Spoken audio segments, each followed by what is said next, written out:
Right. ఈ అంశంపై మాట్లాడటానికి మనతో పాటు ఫోన్ లైన్ లో ఆర్టీసీ నేత అశ్వత్థామ ఉన్నారు. నమస్తే అండి అశ్వత్థామ గారు.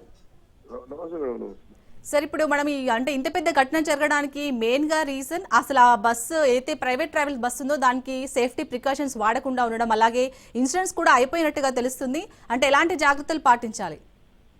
ముఖ్యంగా మేడం ఈ వెహికల్ మీరు ఇంతకుముందు హైట్ వెహికల్ అన్నారు కదా, హైట్ తో పాటు మళ్ళీ దాంట్లో పైన లగేజ్ ఓవర్లోడ్ లగేజ్ చేస్తారు. హైదరాబాద్ సపోజ్ ఉదాహరణకు 6:30-5 గంటలకు బస్సు స్టార్ట్ అయితే అన్ని పాయింట్ల మీద లగేజ్ కలెక్ట్ చేసుకోవడానికి 4 గంటలు తిరుగుతుంది హైదరాబాద్ లో. ఈ బస్సు ఎంత పొడుగు ఉందో లగేజ్ కూడా పైన అంత పొడుగు ఉంటుంది, దాదాపు అందులో సగం. ఇది బస్సు హైట్. అటువంటిప్పుడు ఏమైందంటే బస్సు కంట్రోల్ కాదు. ఈ రోజు ఒకటి నుంచి బస్సు నుంచి పోటీ వాతావరణం వచ్చి ఇష్టారాజ్యంగా డ్రైవర్లకు ట్రైనింగ్ ఉందో లేదో తెలియదు, అసలు డబల్ డ్రైవర్ పెట్టాలి, ఒక సిస్టమేటిక్ గా లేదు. ప్రైవేట్ బస్సులు దాన్ని ఈ మోటార్ వెహికల్ డిపార్ట్మెంట్ వాళ్ళు దాన్ని చెక్ చేయాలి. బెంగళూరు అవుతుంది, బాంబే అవుతుంది, ఎంతమంది డ్రైవర్లు ఉన్నారు, ఎంతమంది ఎంబడి అటెండర్లు ఉన్నారు, ఇవన్నీ చెక్ చేసుకోవాలి. ఇంకో విషయం, ఇది ఎక్కడో బుక్ చేస్తారు వీళ్ళ దగ్గరకి. యాక్చువల్ గా కాంట్రాక్ట్ క్యారేజీ బస్సులు నడపాలని ఒక రూల్ ఉంది, స్టేజ్ క్యారేజ్ నడపాల్సిన రూల్ లేదండి.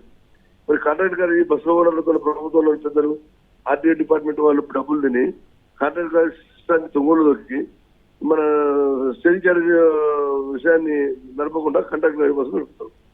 ఎంత విచిత్రం అంటే వాళ్ళే కౌంటర్ ఓపెన్ చేసుకొని కూడా బస్సులు నడుపుతున్నట్టే అర్థం చేసుకోండి ఏ పరిస్థితిలో ఉందో ప్రైవేట్ మీడియా మన ప్రైవేటు ఆపరేటర్ల వ్యవస్థ. అంత దారుణమైన స్థితికి వెళ్ళిపోయినారు. నేను వాళ్ళు శాసించే స్థాయికి వెళ్ళిపోయారు. ఈ ప్రైవేటు గతంలో ప్రైవేట్ బస్సులు కొన్ని రోజులు బంద్ అయింది. కొన్ని రోజులు బంద్ అయిన తర్వాత మళ్ళీ ఇప్పుడు విచ్చులో తిరుగుతున్నాయి. దాదాపు ఏ రోడ్లు నిలబట 20 బస్సులు ప్రైవేట్ బస్సులు, ఒక బస్సు ఆర్టీసీ బస్సు.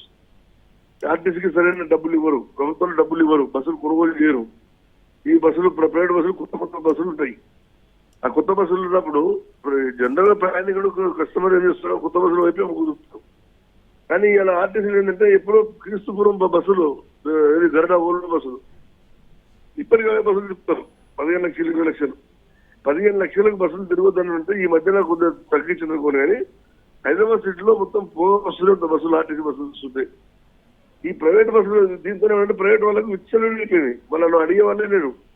ఎందుకంటే వీళ్ళు గవర్నమెంట్ సరైన రవాణా వ్యవస్థ ఏర్పాటు చేస్తే ప్రైవేట్ మీద అంత ఆధారపడరు. ఈ రోజు ఎటువంటి బస్సులు మరి పడవలసి వచ్చినారు, మళ్ళీ డైరెక్ట్ అందరు ఇక్కడ బస్ స్టాండ్కి వస్తారు. ఎందుకంటే ఆ రోజు పడవలసి హైయెస్ట్ రేట్ పెట్టాయి వాళ్ళకి. ఫస్ట్ ఇమ్మీడియట్లీ బుక్ అయిపోతాయి ఇప్పుడు ఆర్టీసీ బస్సులు. దాని తర్వాత మళ్ళీ ప్రైవేట్ బస్సులకు వెళ్తారు.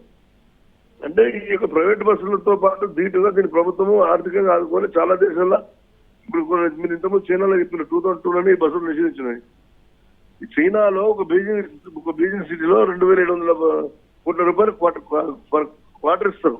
ఒక క్వార్టర్లకి 2700 కోట్ల రూపాయలు అక్కడ చైనా ప్రభుత్వం అక్కడ ట్రాన్స్పోర్ట్ ఇస్తుంది. మనతో ఇప్పటిదాకా మొత్తం 2700 కోట్లు వెళ్ళి ఆర్టిస్ట్తోనే ట్యాక్సీ పేరుతో వస్తుంది. ఇవన్నీ ప్రభుత్వంలో ఇప్పటికైనా ప్రభుత్వం, ఈ కాంగ్రెస్ ప్రభుత్వం కూడా ఎలాంటి ఆర్టిస్ట్ గురించి లేదు. గతం కన్నా కూడా కుదించుకుపోయింది. ఒక్క బస్సు కొనుగోలు చేసిన పాపన లేదు. ఏమంటే ఎలక్ట్రిక్ బస్సులు కొనుగోలు చేస్తున్నారు. ఎలక్ట్రిక్ బస్సులకు డ్రైవర్ వాళ్ళే, కండక్టర్ వాళ్ళే, ఓనర్ వాళ్ళే. వీళ్ళు డబ్బులు కడుతున్నారు. వాళ్ళు ఒక ఉదాహరణ ముందు చెప్తున్నారు మేడం, మియాపూర్ నుంచి కడప వచ్చిన ఒక బస్సు 1250 రూపాయలు కలెక్షన్ కట్టింది. మియాపూర్ కంటే కడప అంటే 1200 కిలోమీటర్లు అప్ అండ్ డౌన్, 900 అవుతుంది, 1200 రూపాయలు కలెక్షన్ కట్టింది.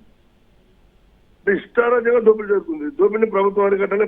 ఆర్టీసీకి ఫ్రీడమ్ ఇవ్వాలి. ఆర్టీసీకి ఫ్రీడమ్ ఇచ్చి, ఆర్టీసీ అధికారులకు ఫ్రీడమ్ ఇచ్చి, మెయిన్ ఎంబీఏలతో కోఆపరేట్ కోఆర్డినేట్ చేసుకుంటూ ఈ యొక్క అక్రమ రవాణా అరికడుతుంది తప్ప ఈ ప్రజల ప్రాణాలకు మాత్రం గ్యారంటీ. ఇది ఒక యాక్సిడెంట్ కాదు మేడం, ఎంత దారుణం.